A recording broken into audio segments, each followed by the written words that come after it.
देखिए आज के टाइम में हम लोगों ने ग्रेनेड को देखा हो ना देखा हो, लेकिन किसी मूवी में किसी एक्टर के थ्रू फेंकते हुए जरूर देखा होगा, जो कुछ इस टाइप का दिखता है। स्क्रीन पे आप लोग देख ही रहे होंगे, लेकिन ज़्यादातर लोग इस ग्रेनेड के बारे में नहीं जानते हैं कि इसके चलने का प्रोसेस क्या होता है। तो मेनली हम लोग जानते हैं कि ये जो ग्रेनेड है वो सोल्जर्स को यूज़ में दिया जाता है, या फिर कोई टेररिस्ट वगैरह किसी दूसरे देश को नुकसान पहुँचाने के लिए इसका यूज़ करते हैं।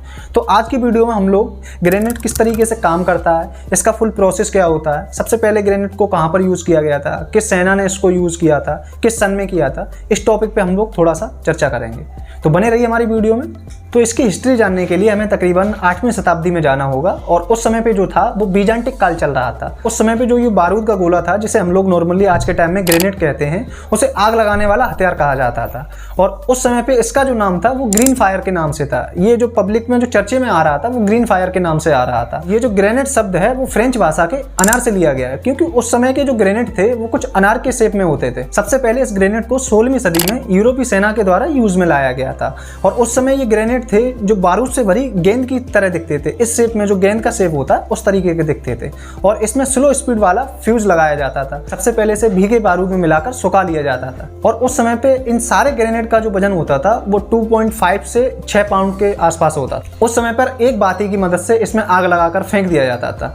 जो ग्रेनेड उस समय पे था उसमें ऐसा कोई मैकेनिज्म नहीं था कि इसको चलाने में बहुत ज्यादा आसान बना दे, क्योंकि जो इंसान इस ग्रेनेड को चला रहा है वो इससे सेफ्टी में रहे, क्योंकि इसका फटने का जो टाइम था वो कोई क्लियर नहीं था। उसमें जो फ्यूज था यानी कि जो बाती थी, सारा खेल उसी के ऊपर मुनस्सर था। जितनी जल्दी बाती जल जाती थी ग्रेनेड फट जाता था, इसलिए इसे कुछ समय बाद बंद कर दिया गया। और 7वीं शताब्दी जब चल रही थी तो इस ग्रेनेड को फेंकने के लिए सेना ने एक टीम को बनाना शुरू कर दिया था, और 19वीं शताब्दी में इस ग्रेनेड को यूज में लेना तकरीबन पूरी तरीके से बंद हो गया था। और जो ग्रुप था उस समय पे इस ग्रुप को ग्रेनेडियल्स ग्रुप कहा गया था। लेकिन फिर रूस और जापान की लड़ाई में इसको बहुत ज्यादा भरपूर तादाद में यूज में लाया गया था, जिससे ये फिर एक तरीके से उभर कर सामने आया, और 20वीं शताब्दी में इस ग्रेनेड को अच्छे से बनाया गया, जो आज के ग्रेनेड की तरह है बिल्कुल। अब हम लोग थोड़ा सा जो आज के समय में बहुत ज्यादा यूज में ग्रेनेड आ रहा है उसके बारे में चर्चा करते हैं, जिसे हम लोग हैंड ग्रेनेड कहते हैं। देखिए जो हैंड ग्रेनेड है उसको हम लोग जानते ही हैं, किसी युद्ध या किसी अटैक में यूज में लाया जाता है, और इसका जो पूरा नाम है उसको टाइम डिले फ्रेगमेंटेशन ग्रेनेड्स कहते हैं। इसका ये नाम है वो इसलिए है क्योंकि ये अपने फिक्स टाइम पर फटता है,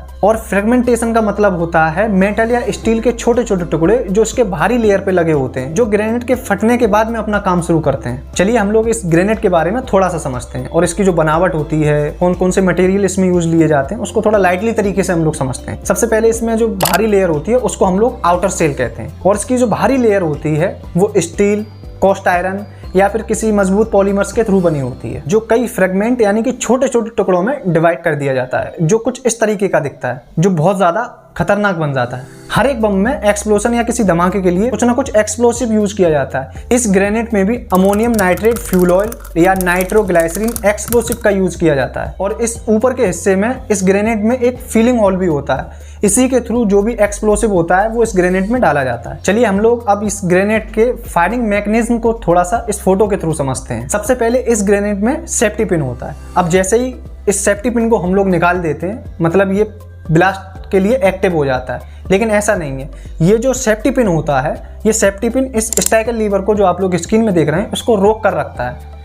अब जब तक आप इस ग्रेनेड को अपने हाथ में पकड़े रहेंगे, मतलब जो स्ट्राइकर लीवर है उसको अपने हाथ में पकड़े रहेंगे, तब तक ये ब्लास्ट नहीं करेगा। जैसे ही इस प्रोसेस को हम लोग आगे बढ़ाते हैं, मतलब फेंकते हैं इस ग्रेनेड को, तो जब फेंकते हैं इस ग्रेनेड को तो जो स्ट्राइकर लीवर है वो इस ग्रेनेड से अलग हो जाता है, तब ये ग्रेनेड ब्लास्ट की पोजीशन में आता है। तो चलिए इसको हम थोड़ा डिटेल में और समझते हैं। देखिए अब जो हमारे हाथ में जो ग्रेनेड होता है उसमें जो स्ट्राइकर लीवर होता है, वो जो स्ट्राइकर लीवर है वो स्ट्राइकर जॉइंट से जाके जुड़ा होता है, जो हम लोग ग्रेनेड के ऊपर के हिस्से में मिलता है। और इस ग्रेनेड के जो स्ट्राइकर है उसके ठीक नीचे हम लोगों को स्ट्राइकर स्प्रिंग मिलती है, जो इस फोटो में दिख रही है। स्ट्राइकर के खुलने के बाद ये जो स्प्रिंग है वो रोटेट करते हुए नीचे की तरफ आती है। अब ये स्ट्राइकर स्प्रिंग की मदद से नीचे की तरफ आके प्राइमर या परक्यूशन कैप से टकराता है, और जो ये हिस्सा जो स्क्रीन पे आप लोग देख रहे हैं इसको हम लोग परक्यूशन कैप कहते हैं। परक्यूशन कैप के ठीक नीचे एक प्राइमर लगा होता है। अब ये जो प्राइमर होता है वो साइक्लोटोल या फिर पेंटोलाइट केमिकल के थ्रू बना होता है। अब होता ये है कि स्ट्राइकर जो है नीचे आकर परक्यूशन कैप से टकराता है, और प्राइमर में एक चिंगारी सी जनरेट होती है, और इस प्राइमर के ठीक नीचे